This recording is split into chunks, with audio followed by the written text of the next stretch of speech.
Suns fans, welcome to Suns Latest. This is Rich Rubin. We got a lot to cover, so let's start with the lucky autograph of the day. This is Dennis Autry's autograph. Dennis Autry was a 6'10", about 250, 260-pound center for the Suns. Limited offensive skills, but could put a body on you and could definitely rebound and defend. And Dennis Autry, according to Kareem Abdul-Jabbar, lasted in the league as long as he did because they got into it, and Autry chased him around the court for a minute or two. And from what I remember, the quote was, "Let fly with a haymaker." And I don't know if he hit him or even knocked him out, but I do know that Kareem said that's why he lasted in the NBA as long as he did. Dennis Autry on the Lucky Suns basketball from 1977. So it's on everybody's mind. The West is stacked. The West is loaded. Denver got better. The Lakers got a little bit better. The Nuggets definitely got better. They should be pretty scary this year. Most experts are saying the Clippers got better. I think the Clippers got a lot of problems with all the guys who are 35 and 36. So is the NBA sleeping on the Suns? I've read every article, I've listened to every analyst, and I've talked to Suns haters and Suns diehards. They all say the same thing. No more KD. You don't have any money to barter with. You don't have any draft control. You're not going to win anything anytime soon. Yeah, I've heard all of this. Yet, there's some facts to it. KD is gone, but we weren't winning with KD. We went 8-1 and fell off a cliff like a boulder. But predicting that the Suns won't win anything anytime soon, well, let's break that down. They'll be better than they were last year. They might even get to 500 ball. KD was 6th in scoring last year. Booker was 9th in scoring last year. That should equal 41 wins. And I don't really care who else is on the team. Between the two of those and the firepower, so it doesn't really matter that KD's gone. I love KD. I love the idea of having KD on the Suns. But it wasn't working. Beal didn't really help. Tyus Jones didn't work. Coach Bud did nothing. I'm not making predictions. I'm just saying they'll be better than they were last year. So now it's back to Devin Booker as the main option. Remember when Devin Booker was the main option? Do you remember that Devin Booker was an all-NBA player and a perennial all-star when he didn't have to share the ball as much? Well, that's what you want. You don't bring in more shooting guards when you have a guy like Devin Booker. Devin Booker is the main option will already get the Suns back to 500. And hey, if that's what we're shooting for, if that's the goal this year, that's better than last year. And that's what I'm talking about. You know what Devin Booker was always really good at? Demoralizing whoever guarded him. And that's another victory, because now you're in the other guy's head the next time you play that team. If healthy, we have a legit 7-footer in Mark Williams. Back to the basket, can score, likes the alley-oop, can defend, long. We got a legit backup in Nick Richards, or great trade bait in Nick Richards. So 2 7-footers sharing the center spot. It's not going to fall off so much. That's a real big upgrade from last year. We have the infamous Dillon Brooks, who is already an all-league defender. Dillon Brooks can stop the BS, stop the shenanigans. All-world defender, and he'll make the all-defensive team. Dillon Brooks, a guy you love to hate when he's on somebody else's team, a guy you love to love when he's on your team. I hope he stops the BS and just plays good basketball like we know that he can. It's time. We got Ryan Dunn, who I've said it many times. Ryan Dunn will be a legit 3-and-D. Three-point shooting has already gone up by almost, he was 31 last year, now he's at 39% this year in Summer League. It's only going to go up. I think he wants to make a name for himself, and he could be an all-league defender. I think at minimum, he'll get a couple of votes for NBA All-Defensive Team this coming season. We have Jalen Green, who is going to be better than a lot of people expect, and he's already an all-star level talent. What's going to happen with Jalen Green this year? Are they going to make him run point? I don't say a whole lot about Jalen Green. I point out the obvious. There's no question the guy can ball. There's no question the guy should be able to fit into a system. What is the Sun system going to be with Jalen Green? It's another shooting guard on the floor, instinctual shooting guard on the floor with Devin Booker. Maybe between the two of them, they can figure out a way to be a solid point guard. And then you have Colin Gillespie, who should get a decent amount of floor time this year. He should switch off. When Booker sits, he should come in. When Green sits, he should come in. However it works out. But I think Colin Gillespie deserves floor time, deserves a shot. And I said this on the last Suns Latest. I want to see Colin Gillespie make mistakes, and I want to see how he handles that. That is what you want from your point guard, who has a short memory and moves forward and just doesn't worry about, oh, crap, I did that wrong. Oh, no, I let my defender go. I want him to have that Steve Nash attitude. It's like, I don't care. I'm still going to run over you. I'm the point guard, and I'm in control of the situation. Rasheer Fleming is being called the steal of the draft. Amazing first step. Crazy motor. Julius Randle motor. James Worthy first step. Amari Stoudemire first step. Wants to play, wants to dunk in your head, can shoot a three. We have no idea how good this guy can be. But I'm really excited to see that. I mentioned that Oso looked ridiculously good in Summer League. Nothing but upside for a number 10 pick, Kamen Malawach. He is a project, but he's the right kind of project. Crazy athlete like Fleming, crazy motor. I want to see what they can do with Malawach. Something to invest in. Oh, Kobe Brea. I mentioned Kobe Brea a little bit. He's on a two-way, so he can get up to 50 games unless, however, they decide to work his contract. Kobe Brea's jump shot is sick. It is Walter Davis smooth. He is so confident shooting the ball. Mark Pope out of Kentucky said, this guy might be another steal of the draft. He's arguably the best offensive player in the draft. Nobody knows a lot about him, but there is no question that that guy can shoot. You want what happened last year? Suns started 8-1, then fell off, or do you want to see some legit transition growing pains with a new coach and a bunch of new players and a bunch of new possible systems being put in place? A new GM, no more James Jones. Everything is new. Everything is shiny. Everything could be really freaking awesome. I think the Suns are moving in the right direction. Give it 3 to 4 months, and let's see how the season unfolds. Okay. So we're going to talk about Marcus Morris, because this is happening right now. It's in the tabloids. The story's going to die after today, probably. But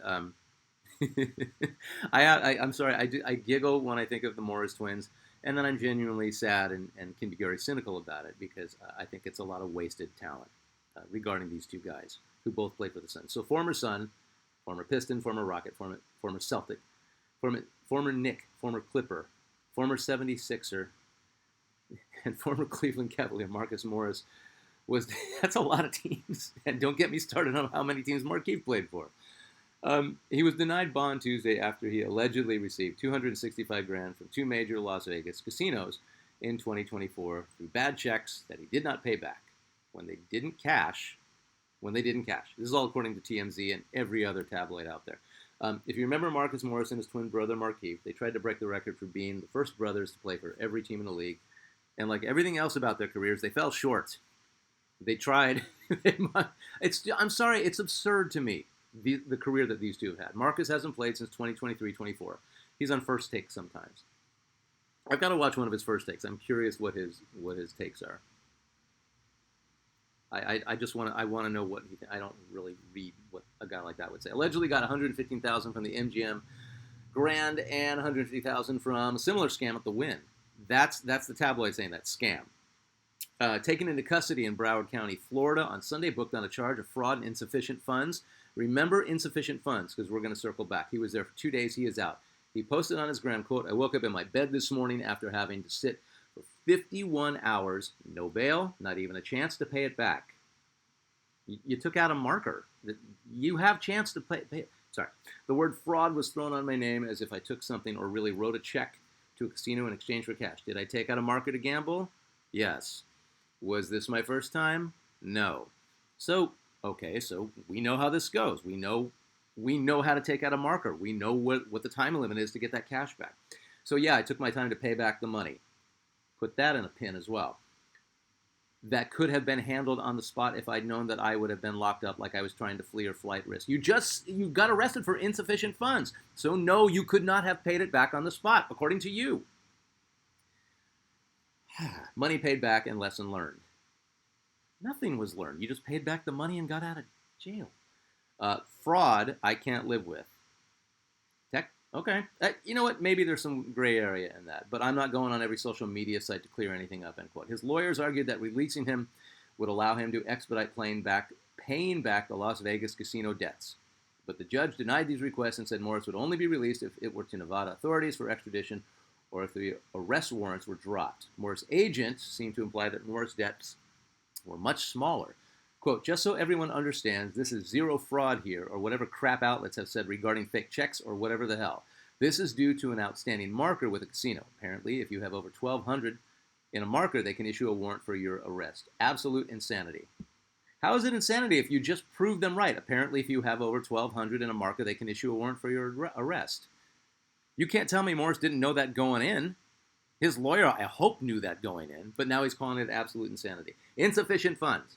He said on the gram that he took his time to pay back the money to a casino in Las Vegas. I don't go to Las Vegas. I drive through it on the way to other places. If you owe money to a casino in Las Vegas, regardless of your history, wouldn't you set up a time frame to pay it back? Wouldn't you go, hey, you know what? I know I got 265 grand on a marker. You're going to get this back by August 5th. Problem solved, unless you don't pay it back by August 5th. I would, if I ever took out a marker, I'm never going to make that kind of money, and that's fine. But oh my God, I would probably work something out with the casino and let them know when they'll be getting their money back. Something tells me that was not discussed. I bring this up because I used to love the Morris twins, and I loved it when they were both on the Suns at the same time. Second time in NBA history it ever happened. Twin brothers on the same team at the same time. The only other time it happened, 77. Who? Dick and Tom Van Arsdale. What team? The Suns. It was just the coolest thing. And we even had one of the Collins brothers and one of the Lopez brothers. Not they didn't play with their brother, but we've had a lot of twins. And I don't know. I just think that's kind of cool. And so I liked what they were doing when they were on the Suns. After their departure, the Morris twins seemed to make the news only when they did something stupid. Or they were instigators. They just always seemed to be in somebody's face. Fine, I know you need an instigator sometimes on the team that you're playing on. It just seemed like they were passed around from team to team and they said, hey, go out there and get 3 fouls. That seemed like what they became. And it was an odd way to have an NBA career, right? Tell me if I'm overreacting to this. I don't know. But they did some other stuff off the court. I don't want to get into it. It just seemed like you heard about them when they were causing issues and they were doing something dumb. And I think that's a waste. I think that's really sad because they were freaking talented, both of them. Last memory of Marcus Morris anyone really has is when he was on the Clippers. He hit Jokic from behind. Jokic didn't like it, retaliated, and almost killed him. I don't want the whole violence thing, and we're not going to talk about that. What I am saying is you push somebody from behind, and then you turn your back on them, you might get pushed from behind. That's a playground rule.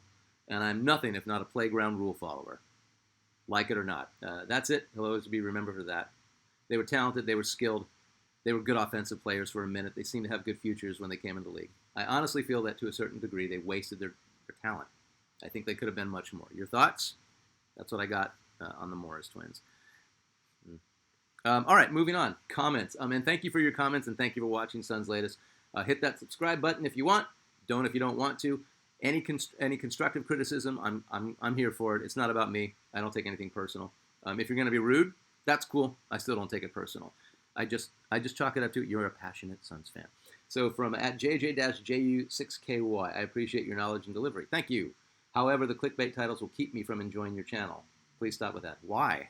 Why would they keep you from enjoying the channel if you like how I'm doing this and like what we're talking about? Just ignore the title and just go on to the content that you like. That's one suggestion. I don't know why a clickbait title would bother you if you know what the content's going to be. Curious Mind 2025. Oh, I love you. You're the best. Thank you. You always comment, and this is really cool. You asked about quick feet on a big man. I know he played center, but Amari Stoudemire played a lot like power forward with the Suns, and he had that amazing first step to the rim when he was outside the paint. You are 100% correct. I completely forgot to mention stat on the last Suns Latest. Thank you for that. You always find something that I forget, and you're the best. Thank you. With Oso, Rasheer, Dunn, Williams, Hayes Davis, Suns will have a multiple of quick-footed bigs. That's a good problem to have, right? Expect a lot of rim running, drawing fouls, and then these are all really good points. Now making free throw attempts, that's a whole other conversation. LOL. I can't believe I didn't mention stat. I can't believe it. My only issue is I remember stat as a power forward. I know the year he got first team All NBA, he was the Suns center by default. He simply just had to play more with his back to the basket for the most part. It was Diaw kind of running point center, and stat went back to power forward. Correct me if I'm wrong. I remember him as a power forward. But thank you for that. And yeah, we're going to have a whole conversation on how important free throws are. From at Dr.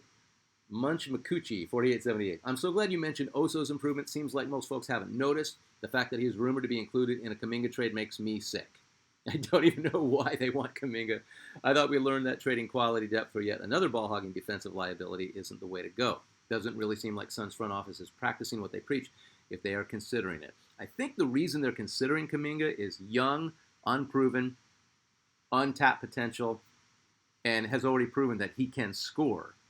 And the Suns like a scorer. The more I read about Kuminga and Kerr not being able to find a place for him in Golden State to excel, the more I like Oso. So, and we've gone over the Kuminga situation a lot, and he's not fitting in with the old school Warriors. He's just not. And when he gets in there, he doesn't do what the system requires. And I've said this before. I say it right now. Steph, Draymond, and Jimmy Buckets healthy. Another headache for the Suns. The Warriors were competitive last year, but those guys did go down in the playoffs. But they beat a really quality Houston team in the first round. So there you go. I mean, if Kuminga's not fitting into that, or at least understanding that you're not the man yet, then that is a problem. And Kerr never ever wants to play the young guys until they fit the role that he sees them fitting into. So if he's got a problem with Coach Kerr on that team, would he be a headache if and when? I don't know. Here's more on Kuminga. This is from Mark Prieger. Hey, Mark, at Mark Prieger. I hope I'm saying your name right. Will you please comment and phonetically spell out your name so I'm not making a jerk out of myself? Thank you. So, Mark, I really don't like the tournament. Oh, we mentioned the play-in tournament. Not the play-in tournament, just the early season tournament. Emirates. Something about it is annoying. I'm truly getting sick of all the chatter in regards to Jonathan Kuminga. Really quick, back to the tournament. I can't stand the colored floors. I can't see anything with the blue floor and the purple floor and the green floor. Just, it doesn't matter. Just like, I don't know, have a different uniform for the freaking tournament, but keep the floor hardwood color. Thank you. In regards to Jonathan Kuminga, I don't like him on this team. And how much is he wanting? $35 million. I think the minimum is $25 million. I'm sure his people will ask for that. I'm sure they'll ask for more, because he's only worth $15 million in my eyes. Agreed, Mark. I hope that you have a great day today. Thank you. I hope you do too. I'm wishy-washy on Kuminga. I think, again, the potential is unlimited. He might be an Isaiah Ryder type guy. You salivate at the talent. You wish he could fit into a team system. On the flip, Kuminga's been in the league for years and has shown that he can play. So I think it's just the Warriors. It's not a blame game. It's just a fit. I don't know what system he belongs to, but I think he'd be a really good number 2 option. Maybe not for the Suns. From Aptus Lopez 9419. Josh Giddey, your thoughts, please. Oh, I talked about Giddey a couple of times in a few Suns latest. I think he'd be a good fit, but his defense is lacking. I don't know how much worse Colin Gillespie's would be. I like that Giddey's a 6'8" point. That's interesting for a team like the Suns. I just think, if you got, well, where do you put right now? It's like, okay, Giddey's on the Suns. Well, you have to start him, right? Is he a guard? Is he a forward? Do you put down Dylan Brooks? Do you put Ryan Dunn down? But I do like the idea of Josh Giddey on the Suns. That's going to be more of a trade deadline situation, because the Bulls, I've mentioned this many times, the Bulls will trade anybody who's good. I don't know why. The Bulls are just like they're. Yeah, who does anybody have? Who do the Bulls have? Start there. They're like the starter team to make a trade with. Okay, moving on to Suns Legend of the Day. Here's a unique Suns Legend of the Day. This is Baird Forest. Ring a bell? Old heads like me, you'll remember this guy. 6'10", 235-pound center from Grand Canyon University in Phoenix. There's a whole lot of things off with the Baird Forest situation, but I think he's a legend. One of more than a handful of guys who made and played for the Suns, who was local as it got. We did Jimmy Owens, who played at ASU. This is, I think, the second full-on local dude we got. Grand Canyon University at the time, tiny Christian school, part of the NAIA. You've heard of Grand Canyon. Like 3 or 4 years ago, they made a big splash in the NCAA tournament. Did really well. They've always been a hardcore gym rat basketball school. But Baird Forest started that. Baird turned down offers from Oregon State, ASU, and Hawaii. Very devout guy. So he was also a baller and led Grand Canyon to the 75 NAIA Division I tournament. They beat Midwestern State University in the title game. He went 16-12 and 6 with 4 blocks and got tournament's MVP. 4 years at Grand Canyon, 12.7 boards, shot 53.5% from the field. Pro teams noticed that. And at the time, remember, a lot less prospects to look at. So when you got a 6'10 guy who wants to go pro, you see what he can do. And you're like, yeah, that's a second-round draft choice, and that's exactly what happened. He was drafted by the Sonics. He was drafted by the Suns in 75 in the 3rd round.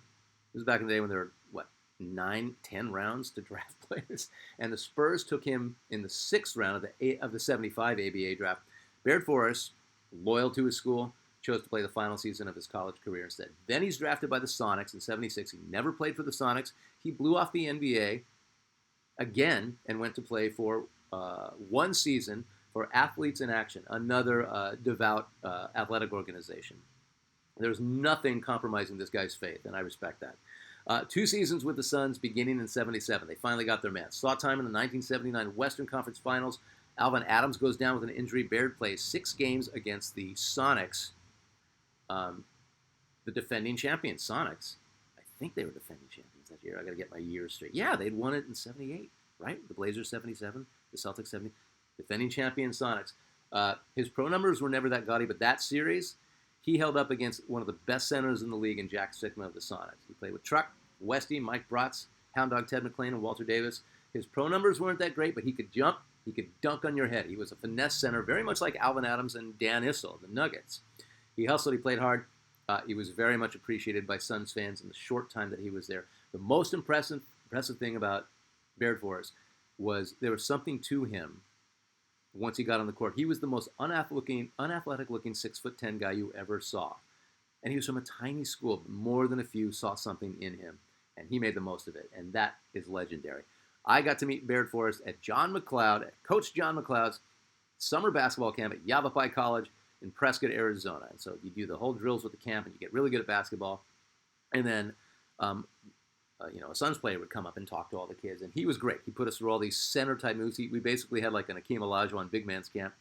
And then he answered questions, talked about everything, how his career was going, what the future of the NBA was going to be. And he was a student of the game, and he loved talking about old-school centers. He clearly studied these guys. He loved Willis Reed of the Knicks. He said, I always wish I could have developed a sweep hook like Willis Reed did. Willis Reed did this hook that started way down on the floor. And he said, I think it went away because it's a lot easier to get blocked, but Willis Reed was so big and round, round like Barkley is. You couldn't get near him, so it was an effective shot for him. And Willis Reed went on to win a couple of titles with the Knicks, and he's in the Hall of Fame. He was a league MVP, and people forget about that too. So Baird Forest schooled us a lot in the right way, and it was really cool. Not traditionally legendary, but Suns fans always remember the great Baird Forest, who is your Suns legend of the day. His career never really got going, and he had to retire due to injury in 1980. Thank you for watching Suns Latest. I'm Rich Rubin. Comment all you like. Let me know what you think. Your comments are really helping this thing because it's bringing up stuff that I forget about. So thank you for doing that. Subscribe if you like. We are going to do another Suns Latest tomorrow, or maybe, I don't know, maybe we might wait, maybe we might give it a rest over the weekend. I'm not really sure. We'll see how it goes. And I got your request for Suns Legend of the Day. They're coming. Thanks for watching.